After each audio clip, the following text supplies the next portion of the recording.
really hope that Sydney Sweeney is locking her trailer at night, because ain't no way Sam Levinson ain't sneaking in there and sniffing her drawers.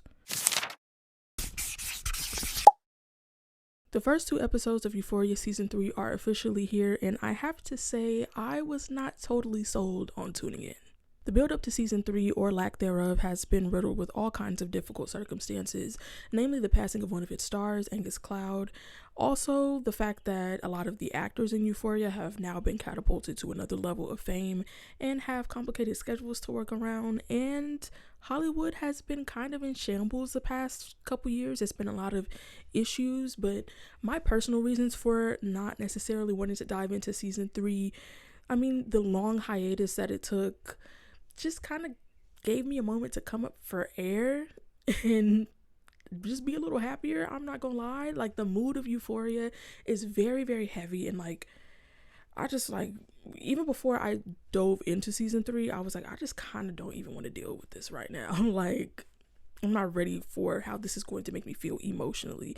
And also, I think a lot of people maybe not completely lost faith in it, but a little bit in Season 2, because it just seemed like it was becoming more about getting these beautiful cinematic shots and just the vibe. It gave very much Pinterest board and not so much story. I feel like it just came across as kind of sloppy, and so a lot of people were just like, what is even going on in Euphoria right now?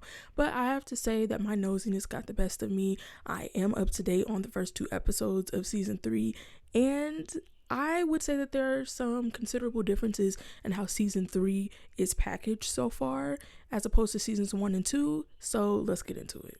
As viewers, we've never really been privy to the geographic location of Euphoria High, but the location and the general outside world has been a pretty prominent presence, I would say, in Season 3 so far, and I have mixed emotions about that. Initially, I felt like it came across a little sloppy because I was like, okay, is it safe to say that Euphoria High has been located in Southern California this entire time? I feel like based on the first 2 episodes of Season 3, there's some evidence to support both things. I think there was reference to some of the characters moving, but I was also like, what are the odds that all of these characters, even though it's a major city, what are the odds that all of these characters, some of which who are not even friends anymore or don't even speak anymore, all ended up in the exact same city 5 years after high school? I was like, I don't know about that. And mind you, this is not 5 random people from Euphoria High. This is this specific group. It just seemed a little bit weird. But the biggest piece of evidence to support that we have been in Southern California this entire time is Nate Jacobs. He took over his father's construction company, and I find it hard to believe that the entire construction company just up and moved from the place that it was built and has all of its contacts and name recognition and things like that. That's the most permanent pillar or semi-permanent pillar in the story that kind of clues us in to where we've been this entire time. And part of why I found that a little sloppy is because it never gave Southern California.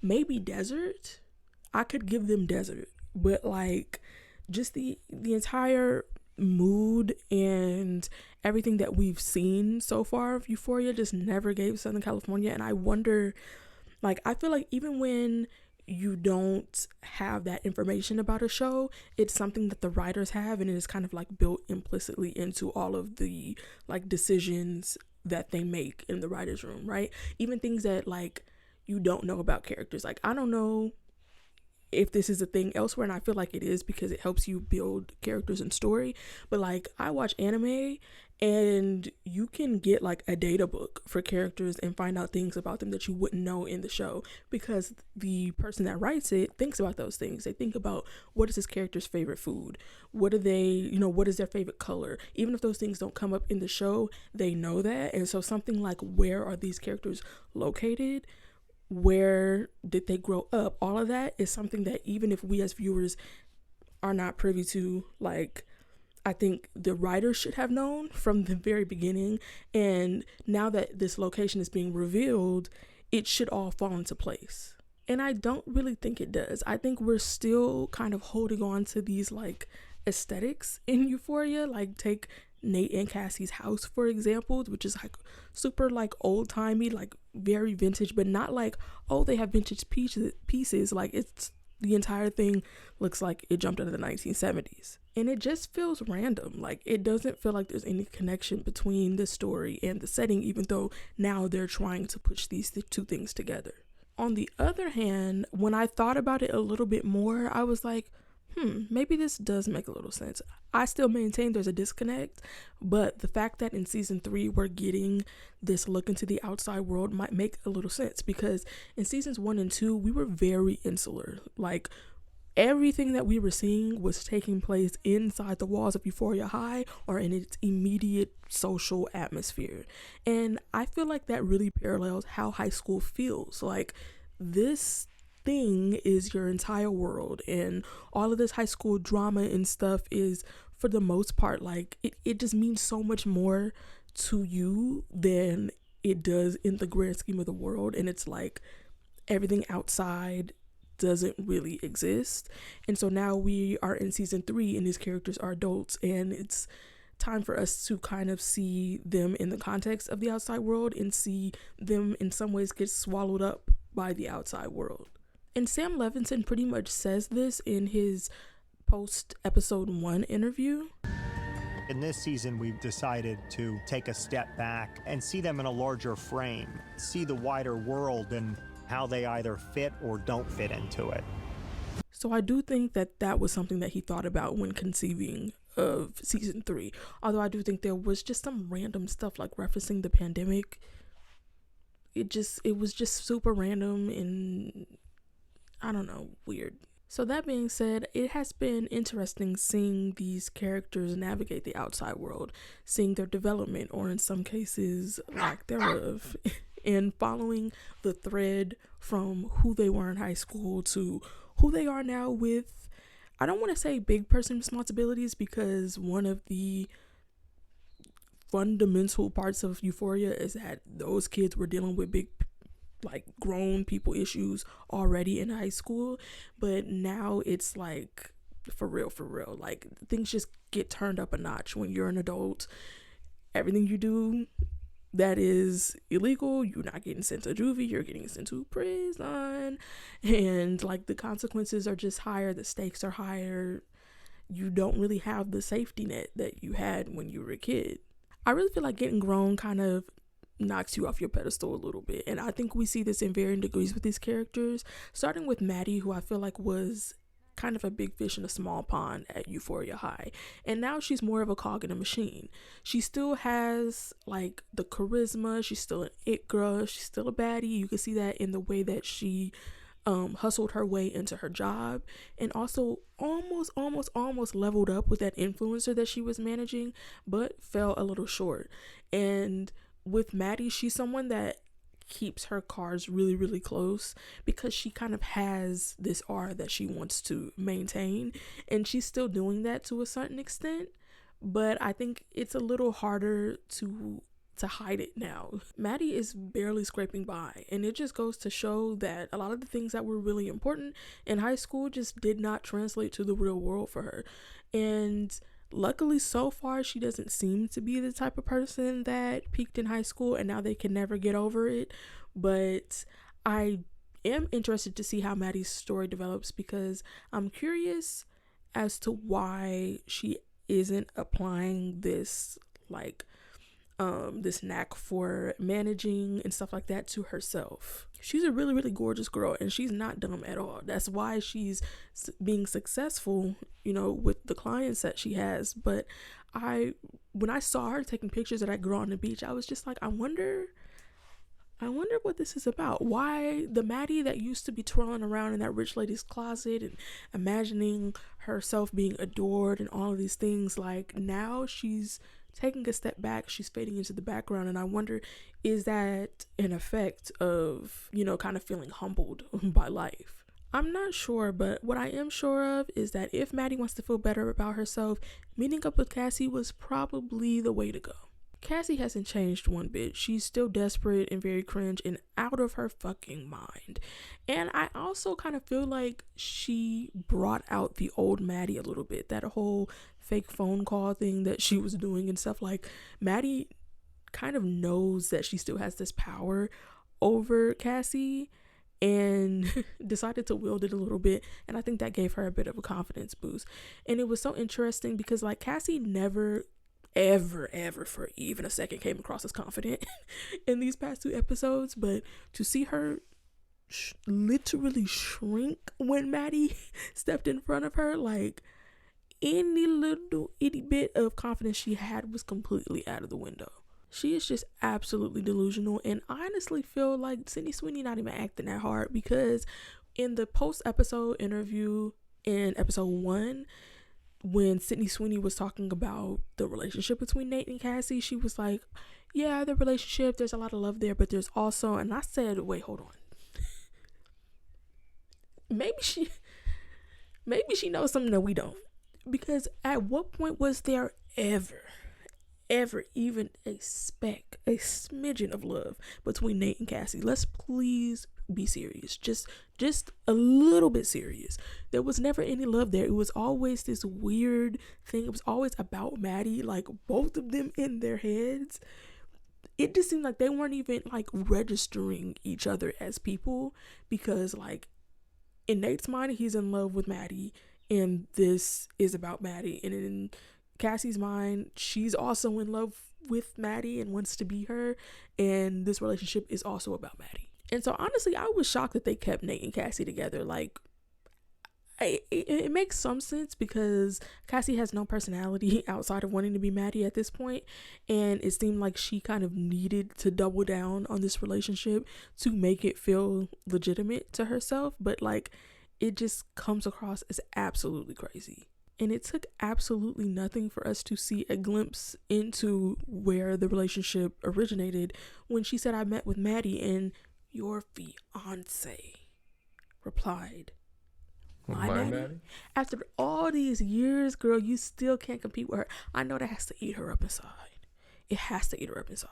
I think somebody as emotionally stunted as Cassie is really dangerous. Like, you just don't know how far they're going to go to keep their delusion alive. Like, you could see when she was even talking about the whole diaper OnlyFans request thing, that, like, everybody on the outside was like, what? And you could see how she was trying to rationalize it in her brain, and it's like, somebody like that can rationalize anything. So we don't know how far that's gonna go.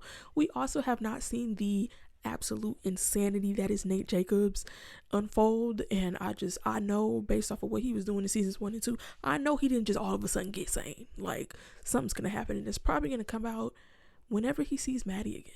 Now, one member of the Euphoria crew that seems to be doing well and has sort of transformed their high school life into a larger scale in adulthood is Jules. She's gone from meeting married closeted men in motels to having a penthouse apartment paid for by her boyfriend, who is also in an open marriage. So it seems like everything is on the up and up with Jules so far. We don't know. We'll see. I mean, her and Rue are still entangled, and I don't know, maybe she just don't like stability, because why?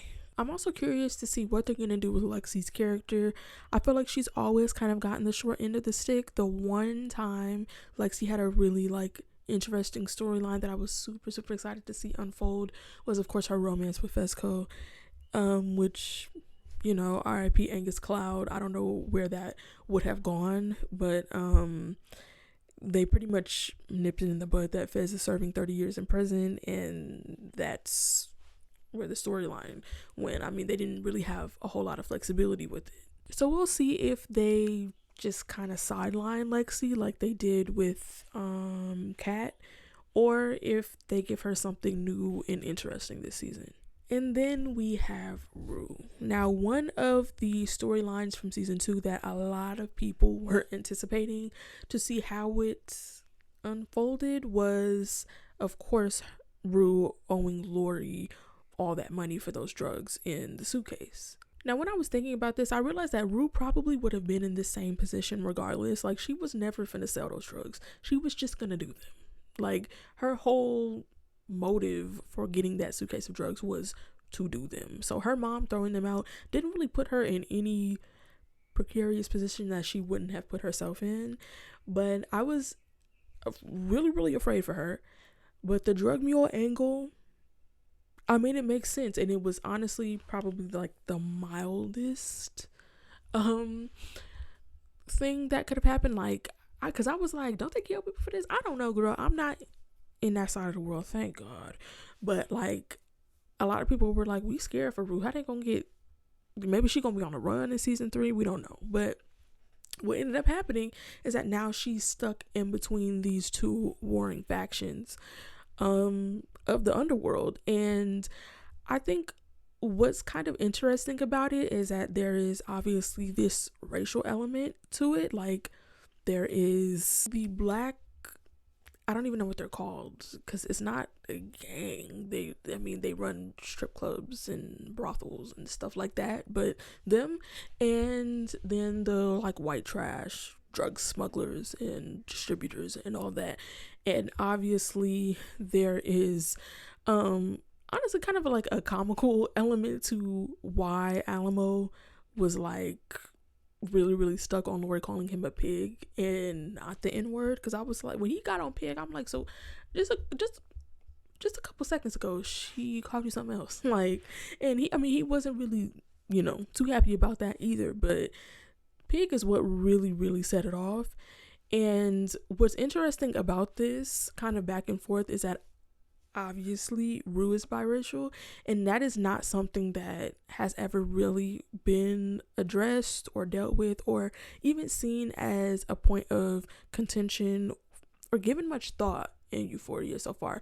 And I don't know if that's something that they're planning on diving into or creating a parallel between. I'm going back and forth on whether or not it's like an elephant in the room type thing, or if it's just like we haven't talked about it so far, and Rue, this hasn't been at the root of any issues for Rue, so we're not gonna bring it up. But I also just feel like it's kind of weird to not acknowledge it, especially because while I tend to think that biracial black people, especially ones who look black, are black, like I don't really know what it's like to have a white side of your family, but I also just feel like you move through the world as a black person, like you black.